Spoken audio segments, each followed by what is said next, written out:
कई वर्ष पहले एक घने जंगल में 4 चोर रहते थे। चुराया हुआ धन वे एक साधारण से बर्तन में रखते थे, लेकिन उसकी हिफाजत जान से भी ज्यादा करते थे। कुछ अरसे बाद उनका मन चोरी चकारी से ऊब गया। मैं तो ऐसी जिंदगी से तंग आ गया हूँ। हमें हमेशा चौकन्ना रहना पड़ता है, वरना हम पकड़े भी जा सकते हैं।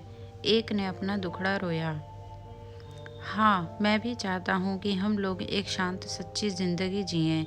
दूसरे चोर ने हाँ में हाँ मिलाई।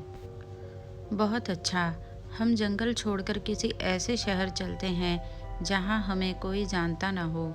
शायद कोई साफ सुथरा काम धंधा ही हाथ लग जाए। तीसरा बोला। 3 चोरों को तो यह सुझाव पसंद आया और उन्होंने तय कर लिया कि वे जंगल छोड़ देंगे। लेकिन चौथे चोर को अपनी जीविका के लिए कोई खरा धंधा करने की योजना पसंद नहीं आई। उस समय तो वह चुप रहा, लेकिन उसने बर्तन में रखे पैसे चुराकर भाग जाने का इरादा कर लिया। वह सही मौके का इंतजार करने लगा।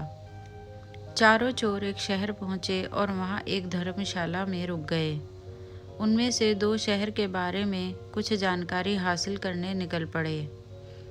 जल्दी ही उन्होंने एक वृद्ध औरत का घर देखा, जो आरामदेह तो लगता ही था, उनके लिए ठीक भी था।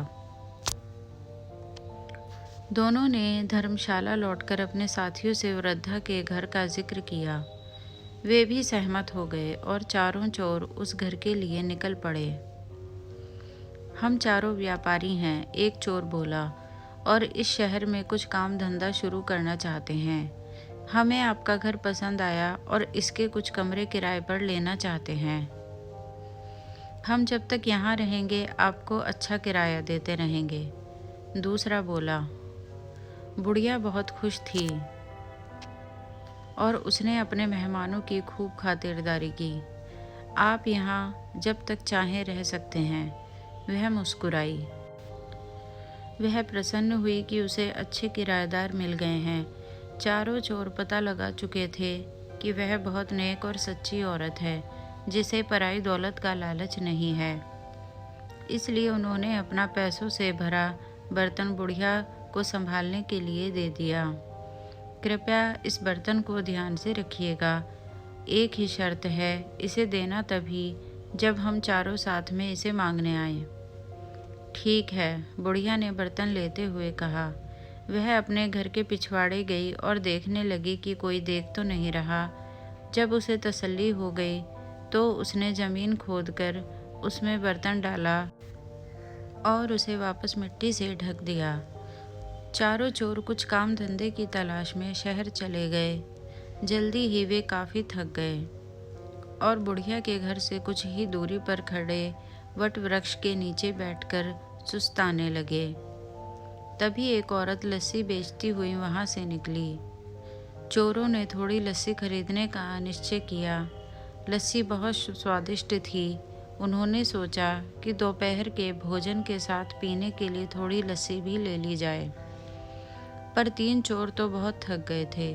लस्सी डालने के लिए बुढ़िया के घर से बर्तन लाने की हिम्मत किसी में नहीं थी। चौथा चोर, जो किसी ऐसी ही घड़ी की प्रतीक्षा में था, झट से जाने के लिए तैयार हो गया। वह बुढ़िया के घर पहुंचकर बोला, मुझे मेरे साथियों ने बर्तन लाने के लिए भेजा है, लेकिन मैं तो यह बर्तन तभी दूंगी जब तुम चारों इकट्ठे आओगे। वह मना करती हुई बोली। उस चोर के दिमाग में एक विचार आया। मेरे साथी यहाँ से कुछ ही दूर केले के पेड़ के तले बैठे हैं, आप खुद ही पूछ लें, उसने राय दी। बुढ़िया घर से बाहर निकली। उसने तीनों को पेड़ के नीचे बैठे हुए देखा। क्या आपने अपने दोस्त को बर्तन लाने भेजा है? वह चिल्लाई। जी, कृपया उसे दे दीजिए, तीनों चोरों ने जवाब दिया। बुढ़िया ने सोचा कि उन्हें अपना बर्तन किसी कार्य हेतु चाहिए होगा, जो उन्होंने अपना विश्वसनीय साथी भेजा है। उस चोर को फावड़ा देती हुई वह बोली कि पिछवाड़े से खोदकर बर्तन निकाल ले। इतना कहकर वह अपने घर के कामों में उलझ गई। चोर ने बर्तन निकाला और चुपके से पिछले दरवाजे भाग खड़ा हुआ। इस बीच उसके दोस्त चिंतित हो रहे थे। काफी वक्त बीत चुका था और उनके साथी का कुछ पता नहीं था। तीनों बुढ़िया के घर गए। हमने अपना साथी एक बर्तन लाने भेजा था, वह कहाँ है? उन्होंने पूछा। मैंने तो बहुत पहले ही उसे बर्तन खोदने के लिए कुदाली दी थी। उसने आपको बर्तन नहीं दिया? बुढ़िया हैरान थी। तीनों चोर समझ गए कि उनके साथी ने उन्हें धोखा दिया है। हमने आपको कहा था कि बर्तन तभी देना जब हम चारों आपके पास आएं। आपने हमारी बात नहीं मानी। हमें लगता है कि हमारे साथी ने आपके साथ मिलकर हमारा पैसा हथियाने का षड्यंत्र रचा है। वे बोले।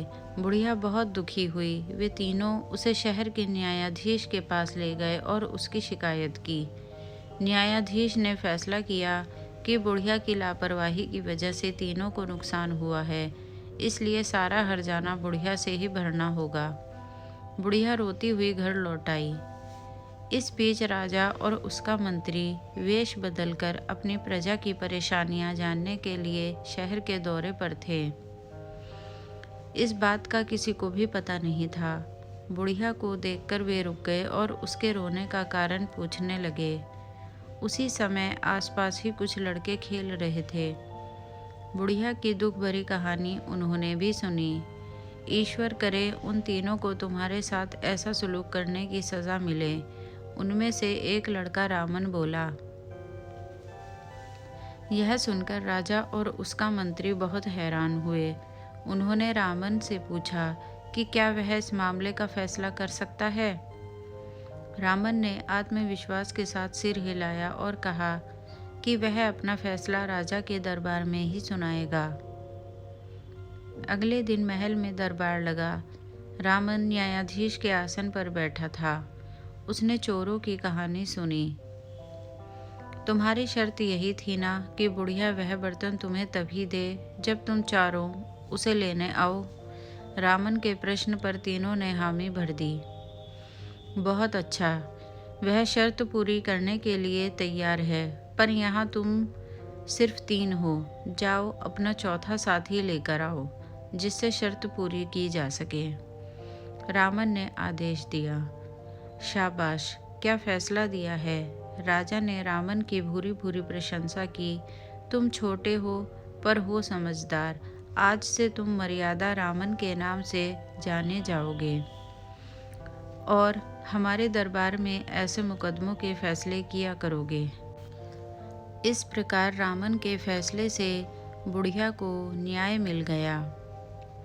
अगर आपको ये कहानी पसंद आई है तो प्लीज़ इसको लाइक एंड शेयर कर दीजिएगा और एंजल स्टोरीज़ को सब्सक्राइब कर दीजिएगा। धन्यवाद।